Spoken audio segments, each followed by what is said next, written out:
And welcome back, everyone. I'd pretty much done every video I had to do today, but we had a couple more leaked cards show up, and we've been having a few leaked cards for a while now. You can see this many leaked cards showed up recently, and I felt because tomorrow is when we get the official reveal of Kaldheim, the mechanics, some of the characters, some of the story, images, the whole works. Like they did with Ikoria, which I really enjoyed the Ikoria one they did. That's what we're going to get tomorrow with Kaldheim. I felt, well, since we already have these leaks out, why don't we... apparently this Invasion of the Giants isn't even a leak. It's a legit card that got revealed. I thought, why don't we just take a look over the cards that we have now had leaked? So, should also note that a couple of these cards are story spotlights. I forgot that Battle of Britigard is actually a story spotlight card. I didn't even bother to look at that. Let me actually double check with the other saga real quick. Is that one? No, okay, that other saga is not a story spotlight. But we actually have 3 different story spotlights. The, if I'm not mistaken, the Invasion of the Giants and Rise of the Dreadmarn, sorry. Those are both story spotlights as well, which is very interesting. But let's actually talk about it. So the Blood Sky Massacre is 1 black, 1 red, 1 of any color for a saga enchantment. When it first comes out and you put your counter on it, you create a 2/3 red Demon Berserker creature token with Menace. That's a pretty good rate, actually, right there. Then the next turn comes, whenever Berserker attacks this turn, you draw a card and you lose 1 life. A lot of people like that effect. I'm hit and miss with those types of effects. It's the reason why black's not my favorite color. In fact, it's my least favorite color, because I don't like paying life very often, unless I know I'm going to get the value out of it. Luckily, card draw is a value. I can't argue that. And then finally, when you pop it, you will add 1 red mana for each Berserker you control, and until the end of turn, you don't lose this mana as steps and phases end. Okay, that's interesting. If you got a couple Berserkers on the field, this will give you the 1. But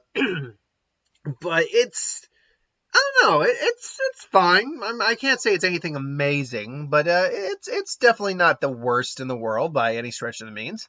I can dig it. Let's see here. Righteous Valkyrie is 1 white, 2 of any color for a 2/4 Angel Cleric. So and with flying, right there, the rate is great. Whenever another angel or cleric enters the battlefield under your control, you gain life equal to that creature's toughness, as long as you have at least, if I'm reading that right, it's 7 or more life. Because this is a leak card, there is the shine of light on there from, I'm guessing, a camera.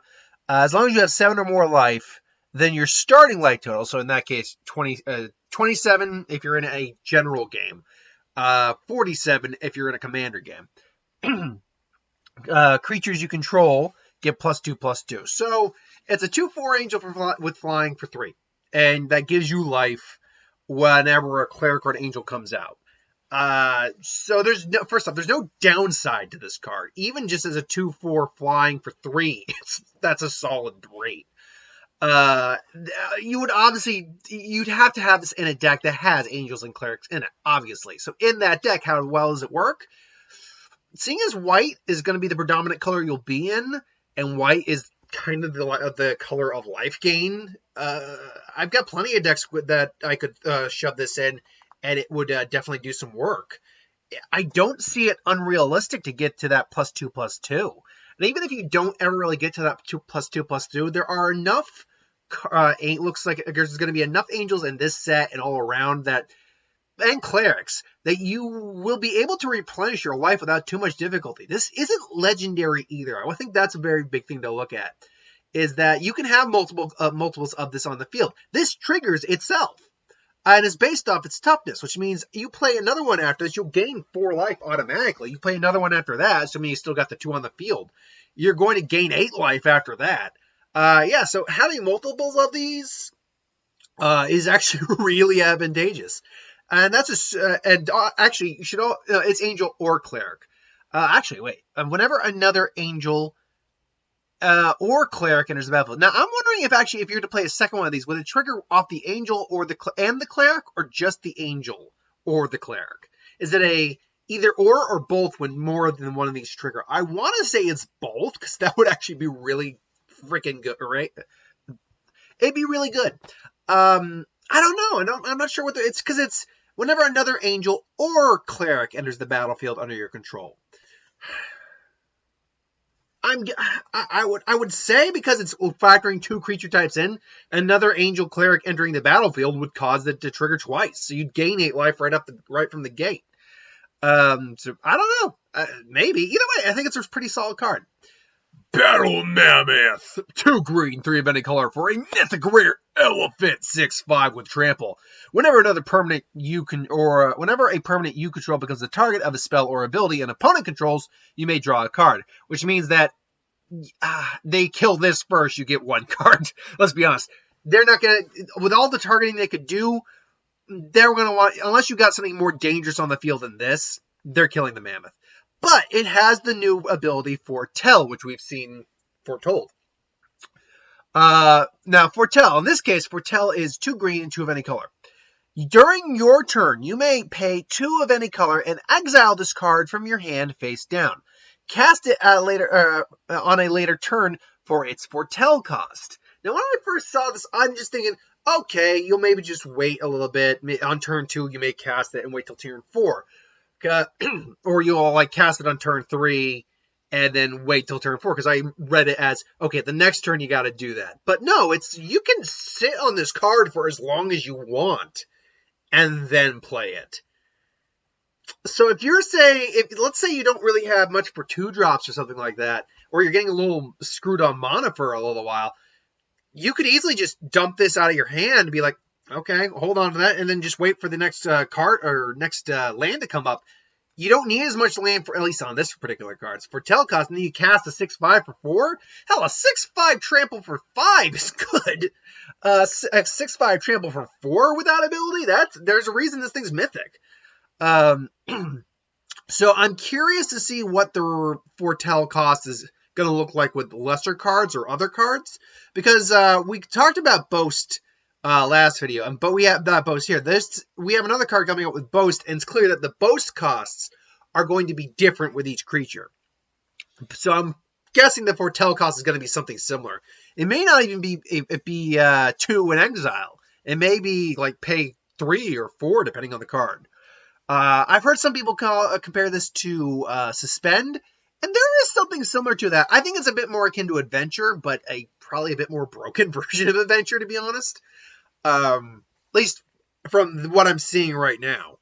Well, not really more broken, because you're still getting the benefits of the adventure and then the creature. This one is just, okay, I can't play it right now, wait later, kind of scenario. But I like it. Definitely, I can see some possibilities with this, assuming that the rest of the Foretell cards, or I should say the majority of them, hold up as well.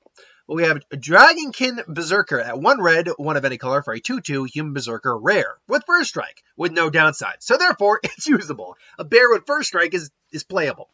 Boast abilities you activate cost 1 less to activate for each dragon you control.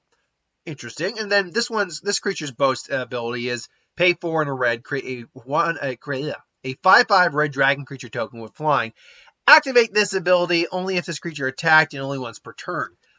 So, yeah, I mean, if you're making a Boast deck with dragons involved, I could see that working out. I mean, in a dragon deck, I could see this card working, definitely. I have several dragon decks, and each one of them is very different from the other. And I could see this working out, because obviously your goal is to get dragons out. And then, obviously, getting more dragons out, even if they're small dragons, like the hatchling or whelps, or even the dragon eggs, the egg tokens, that still aids you in the long term, because you are able to lower the amount of cost for the Boast. Honestly, just getting this to maybe 3, 3, 1 red, 2 of any color, would be perfect. I don't see a real scenario where you get it to 1 very often. I like just the red.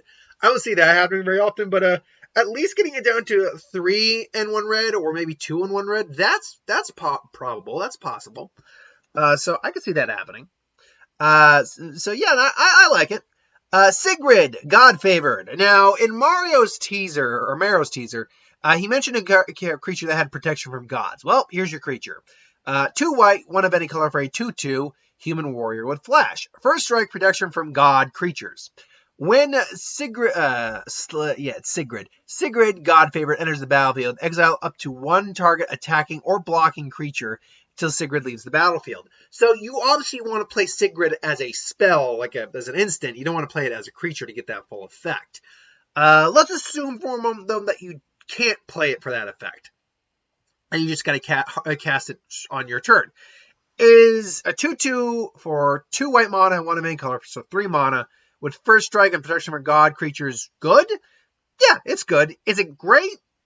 Yeah, in certain circumstances. In a sealed environment, in like a pre-release environment where people might be pulling gods every now and then, yeah, it's a good card. Absolutely.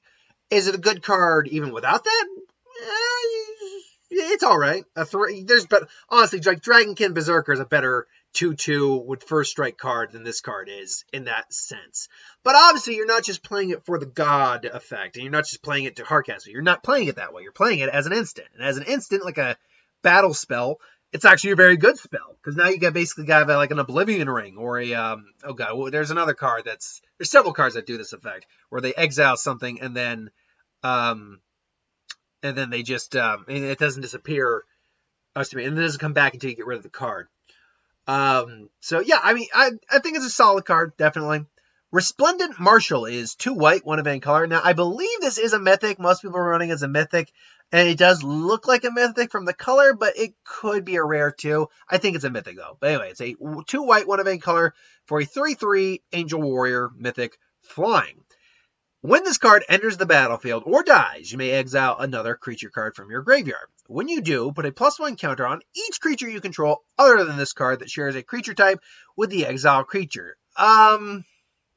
Okay, first off, 3/3 flying for 3, that's usable. With no downside, that's usable. See, the problem I have with this is, quite frankly, it's too narrowed. It's a tribal like field buffer, but only when you exile a creature that already exists in the graveyard, and then buff you don't even buff the angel. Every other creature beyond the angel. So A, it requires you to have a creature in the graveyard, and then B, it requires you to have other creatures on the battlefield besides this that are the same type as said creature that's in the graveyard. I'm sorry. Look, it's useful just as a 3/3 flyer, but I'm sorry, that's not that. That's pretty crappy. It's too specific. It's very rare I can imagine someone who could be in that good of a situation. And yet, ironically, I can still think of a deck I have that can put this in. So, look, there's decks that can be made with this, certainly, but this is way too niche for my liking. Again, save for that one deck I can think of I can put it in. Ruinforged Champion is 1 white, 2 of any color for a 2/3 Dwarf Warrior Rare. When it enters the battlefield, you may search your library and or graveyard for a rune card, reveal it, and put it into your hand. If you search your library this way, shuffle it.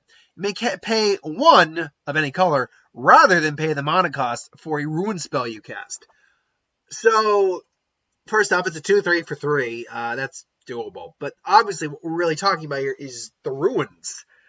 What are ruins? We haven't seen ruins. There have been no ruins leaked so far. So, hopefully we'll have that addressed tomorrow as one of the things they address.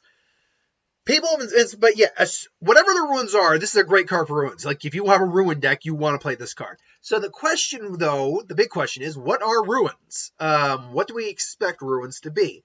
Now, if we remember what ruins are in, like, folklore and stuff like that, now, we obviously know that ruins, R-U-I-N, are ancient civilizations, but ruins, R-U-N-E-S, ruins are basically like glyphs, if you will, if I may. A ruin is essentially like a carving that represents something, and then something gains power from that carving. That's what a ruin essentially is. So the question is, do these fall into the camp of enchantment or artifact, or is it possibly... I've heard people speculate it might be something new. The new thing's probably unlikely. my guess is you might be looking at a new type of enchantment. Artifact is definitely the next type of next one down, definitely, but some sort of enchantment or an enchantment artifact. Possible? If I were to be a big bet man right now, I'll go with an enchantment subtype of some kind. Calamity Bear is 2 red, 2 of any color for a 3/4 giant, not berserker. We have seen this guy actually in the art for 1 giant berserker rare.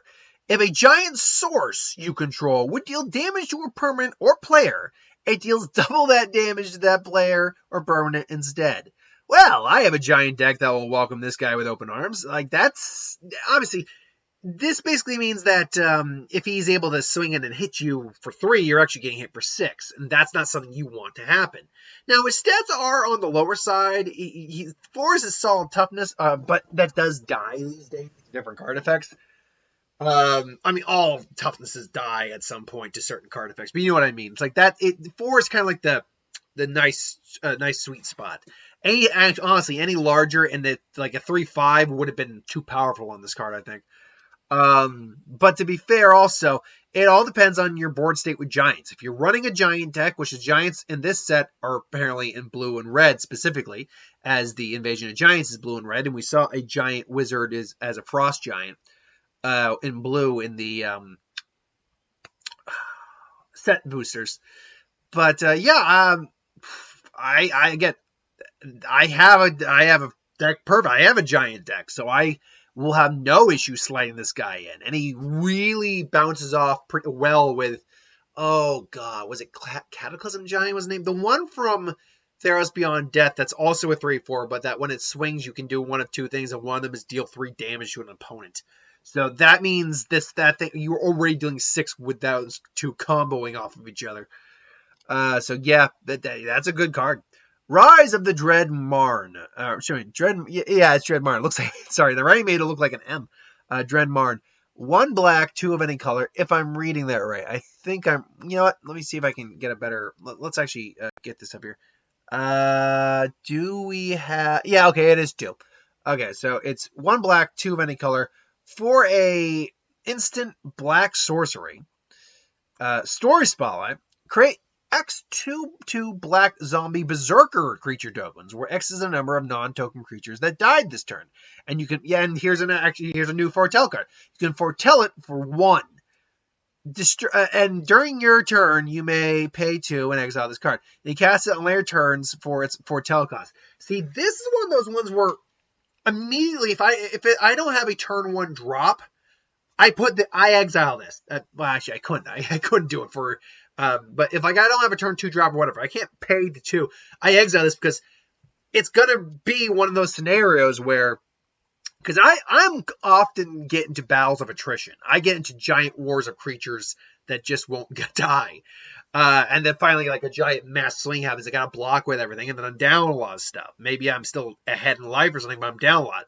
This is one of those cards that's great for it. And again, using foretell, you get to sit on it until you need it. And you can sit on it for a much better cost than what you get initially. So yeah, it's almost prudent that you play it for its foretell cost. You don't want to play it for its regular cost if possible. So yeah, definitely, I definitely agree on that. Definitely, yeah, I like that card, quite frankly. And I'm not a big gun black myself. Finally, Invasion of Giants. 1 blue, 1 red. Saga. First lore for first time, you scry 2. Usable, scry 2 for 2. Then you draw a card. You, obviously, the second one. Draw a card. Then you may reveal a giant card from your hand. When you do, Invasion of Giants deals 2 damage each to target opponent or planeswalker. I assume. Here's the thing. Once you get to this, you have to be in a giant deck, basically. Yeah, the scry anyone can use. You have to be in giant decks or a giant deck in order to make this really viable. And then the next giant you cast this turn on the final one costs 2 or less to cast. So I mean, you could cast Calamity Bearer for just 2 red mana. That's pretty solid. It's fine. even for a giant deck, like I like the Calamity Bearer much more than I like that one. It's fine for what it is. It's not amazing, but hey, look, they can't all be like woohoo, and not all of these were woohoo. Hell, I even said I wasn't a big fan of Resplendent Marshal, but it's still not bad. None of these cards so far are bad in my eyes. Some of these I'm like, yeah. Some of these I'm just like, eh. Honestly, of all the cards spoiled, is there any that I really don't like so far? Nothing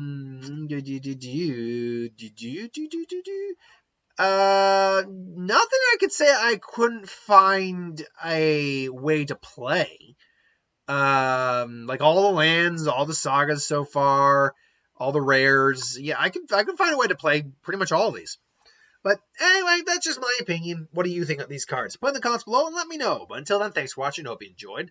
Like, comment, share, and subscribe. As always, if you want us to review something, put in the comments below. Let us know. We'll do a review of it at some point.